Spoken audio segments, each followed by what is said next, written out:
So my name is Peter Thompson. I'm an online running coach, a sports muscular therapist and a speaker.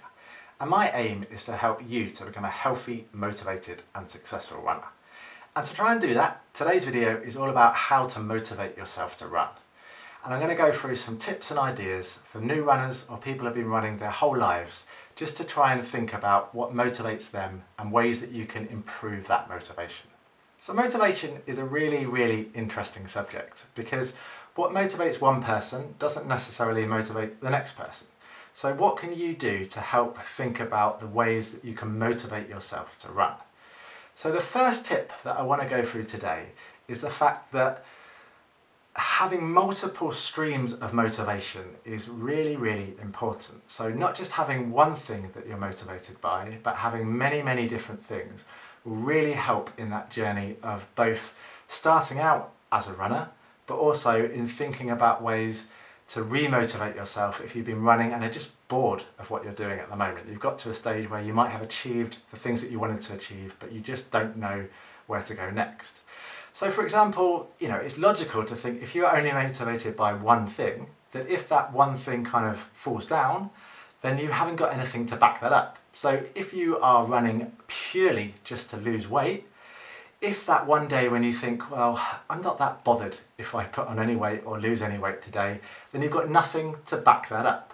Whereas if you are or have multiple other things that you are motivated by, so if you are also motivated by going to meet your friend for a run, or you're motivated by running for a cause, or you've got an upcoming race coming up, or whatever it is that is motivating you, if you can almost have those things layered up, then it is much harder for those negative thoughts to get through those multiple layers. So that when that one thing doesn't appeal to you or isn't motivating you on that day, that you've got other things to back it up. So the first thing is to have multiple things to motivate you.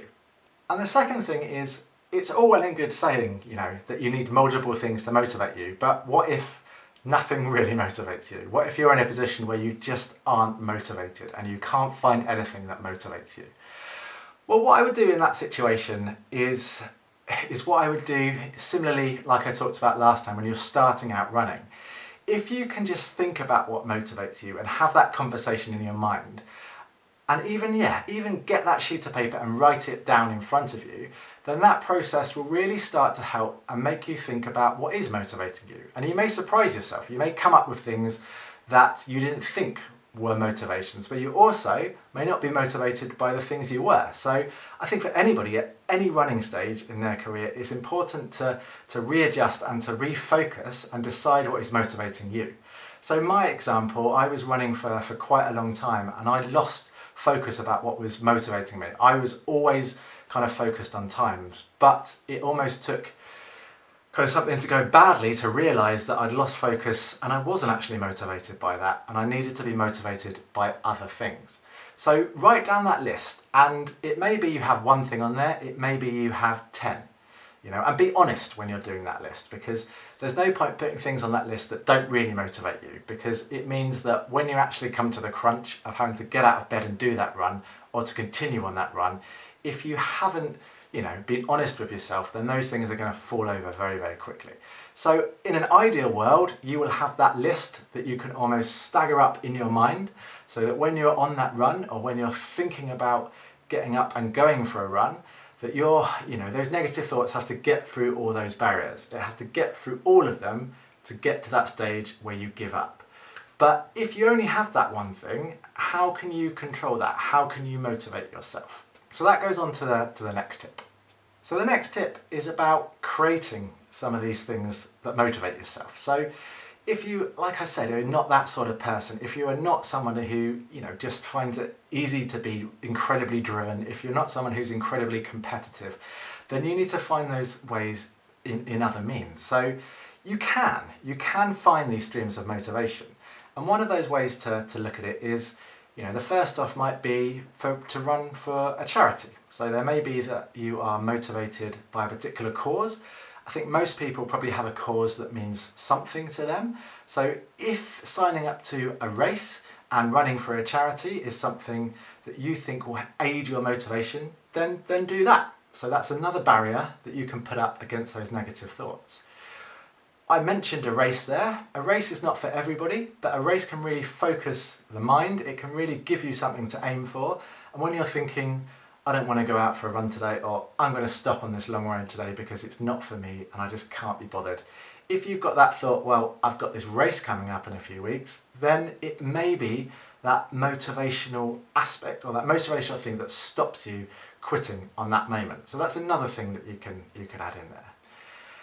Other things, think about what has motivated you in the past. If you've done something in the past, it doesn't have to be sporting related. If that's kind of being motivated to apply for a new job, if that's what you do in your workplace, if it's committing to family situations, what are your motivations and can you use those motivations in this kind of sphere? Because there's no point in reinventing the wheel if things have worked for you in the past. So have a think about, whether there are things in the past that have been motivations. And be honest, again, say, fear of failure is something that motivates you, and being scared of not achieving something, then you can be motivated by that. If you've entered a race, for example, or you've committed that you're going to run every day for a month, that fear of failure could be something that stops you. That idea, well, actually, if I don't go out today, it means that I'm not going to achieve that, then that can be something important. Making a bet with a friend. If you've made a bet with a friend that you're going to do a particular race, the financial aspect may be something that motivates you. So really think about what motivates you and think about the things that you can control to add those kind of other barriers to the list. The next thing is to listen to music. Music can be an incredible motivational tool. And for me, I like to use music in a slightly different way. I don't often listen to music when I go running, but I like to have it there as something I can turn to. So for example, if I've gone out on a run and I've got to a point where I'm struggling, I know that I've got my music that I can put on, and I know the songs that I put on will help me through that next little spell. So mentally, I know that when I'm struggling, I've always got something to turn to, and that is a huge motivation for me, because I think, well, actually, I may not be up for it today, but I've got that, little tool that I can kind of revert back to and I can use. So I would suggest not necessarily using music for every run that you do and every minute that you do a run, but using it selectively. So it could be on a day when you really don't want to go out the front door, you can use that music to get yourself out the front door.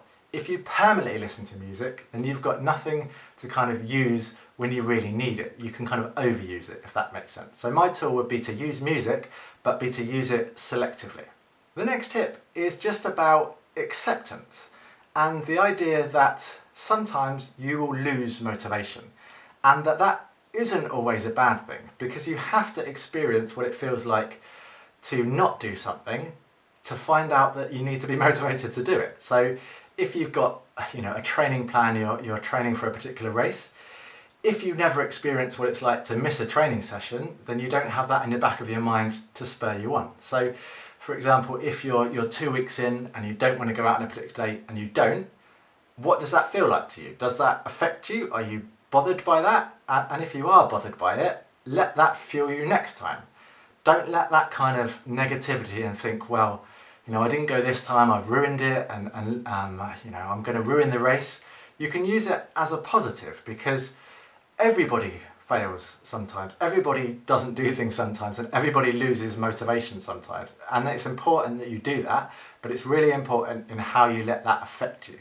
And you can choose whether you let that affect you in a negative way and think, well, actually, I missed that training session, I'll miss the next one, I'll miss the next one, I'll miss the next one. Or you can kind of keep that going and you can say, well, actually, I didn't do this one, but I know how I felt about that and I don't want to feel that way again. So you can use that as a positive. So the next thing is about variety, and it's really, really useful to kind of keep that variety up when you're running, because if you just run in the same places all the time, you will get bored and you will lose motivation. You can hugely be benefited by not just having that same scenery. I remember from running, when I ran my route in the Tour de France, having so many different types of scenery around meant that my focus wasn't on running and internally how I felt, it was on the external, which was hugely important. And I was always baffled by the fact that I actually found it easier sometimes to run up hills because the kind of visual stimulus that I had and the views that I had. So I could use that as a way to kind of keep myself motivated and take my mind off how I might be feeling. So yeah, run in different places, run with different people, drive out somewhere different to kind of, to run, and just try and make sure that you don't get stuck in the habit of just doing the same routes all the time, because it can be incredibly boring. It's good to have those routes to come back to, but yeah, make sure that you use plenty of variety in your running. So the next thing about how to motivate yourself to run would be to do some preparation and to remove things that could prove difficult. So what I mean by that is to remove barriers that are going to need your motivation or test your motivation. So a typical example would be if you were going to go for a run in the morning before work. So if you're going to go for a run in the morning before work and you haven't ironed your clothes for work, you haven't made breakfast, you haven't packed your bag, you don't have any clean running kit, or you don't know where it is, when you are lying in bed and you think, I need to get out and do a run, you also will be thinking, well, actually, I need to make my breakfast, I need to clean my clothes, I need to pack my bag, I don't know where my running kit is. You've got those 4 things to overcome in your brain before you even get out the door on that run. Whereas if you have all those things ready and all you literally have to do is put on a pair of shorts, t-shirt and go out that front door, everything else is prepared, you are not having to test yourself as much. It still requires motivation, but it requires a lot less motivation. And there are lots of other situations when some preparation in order to remove those barriers, it will really, really help you. Whether that's, again, kind of running after work, making sure you've got your kit, make sure you're ready, making sure that you're eating at the right times so you're not kind of running or squeezing that run in when you're not fueled to do it. So just prepare the things that you can prepare so you can control these things. So just make sure that you remove any barriers that don't need to be there. And the last thing is about setting a goal and having a plan.